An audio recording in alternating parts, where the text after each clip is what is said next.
Ahead of a top-level security cabinet vote today, Defense Minister Avigdor Lieberman has again shown his support for issuing the death penalty for convicted Palestinian terrorists. Lieberman said, quote, "A terrorist who slaughters a family should not return home, and that there is no reason for us to be more enlightened than the United States or Japan on the war on terror." But despite the defense minister's support, many across the political and security spectrum, including the Shin Bet's head of domestic security, Nadav Argumen, reject the need for such a law. Well, returning now to the studio with more on this divisive topic is expert on the Middle East from the Begin-Sadat Center at Ilan University, Dr. Mordechai Kedar, and Nir Avishai Cohen, political advisor and peace activist. Thank you both very much for coming back into the studio today. Pleasure. All right, so Professor Kedar, Dr. Kedar, I'd like to start with you. Israel already has the death penalty. It's been used once, only once, against Adolf Eichmann. Why do we need to expand the law? Well, in my view, they don't really need. All they need is to tell the prosecution to demand death penalty on when cases justify it, and the justification will be determined by the court if a case deserves a death penalty or not. The problem is that the prosecution does not demand or does not ask the courts to inflict death penalty even when the cases deserve it. Neil, same question. First, I want to clarify that I'm not here to defend on terrorists, but I'm here to defend the life of Israelis and Palestinians that can be affected by this populist and irresponsible law made by irresponsible politicians from the right-wing parties. I'm against this law, and it's not only me. I'm only a major in the IDF, in the Reserve Army. Also, as you said, Nadav Argumen and many other security experts and high-rank commanders from the IDF against this law. They understand that this law can cause more damage than benefits to our life here. Explain. I will explain. Shin Bet said that in case that this law will be accepted, a danger of kidnap all over the world for Israelis will be part of our reality, meaning Israelis will be under danger because of this law. So I want to defend the life of Israelis. This is one thing. Second, the situation that can happen in the West Bank and Gaza Strip, according to this law, can affect our life and can demand the life of many people. Okay, well, so I'd like to bring this back to you, Dr. Kedar. In what way does this endanger further the lives of Israelis here or abroad? First of all, the considerations are not endangering or not. The question is whether it's a moral punishment or not. This is the question. And whoever tries to go around by saying that this one says this is actually avoiding dealing with the problem. The problem is whether it is or not a moral demand to, or a moral punishment to kill somebody only because he killed somebody else. And you would argue that it is. Now, the thing is that I'm asking anyone who is against it, where is the point where it is justified?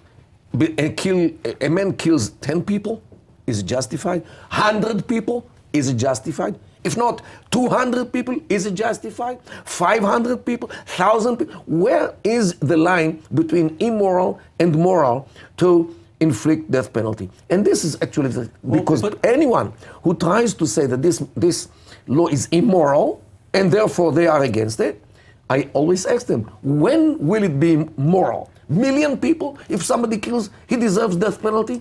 Tell me. Do you think that death penalty will affect on terrorists doing or not doing terror attacks? Well, so far we saw... It will affect or not affect, according to your opinion? Look. There's much research about this. When people know that they will be killed, they might think twice, because if they know that they go to jail and will be released by some kind of a swap in a year or two, they can kill whoever, and this is immoral. Because what you say, actually, if you are against it, that the life of the killer is more valuable than the life of the victims. It will not help us. That's what I'm saying. Who told you? Did you try it? That's what I think. That's what Nadav Argumen, the head of Shin Bet, thinks. I'd like to take your analogy, Dr. Kedar. I'd like to take your analogy from earlier about expanding that sense in the sense of where do you draw the line of morality?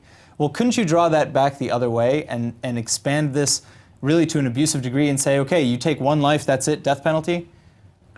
Look, I'm not the one to determine when the line crosses between. But you're asking the question. No, what I'm saying is that any punishment system knows how severe should be the punishment in relation to the crime.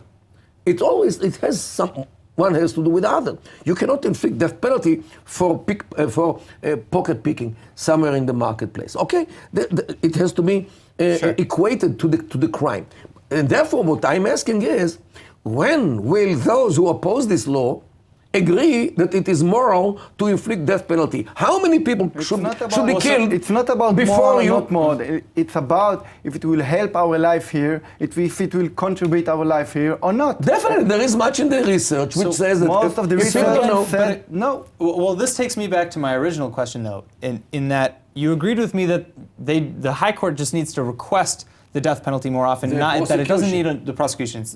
Thank you.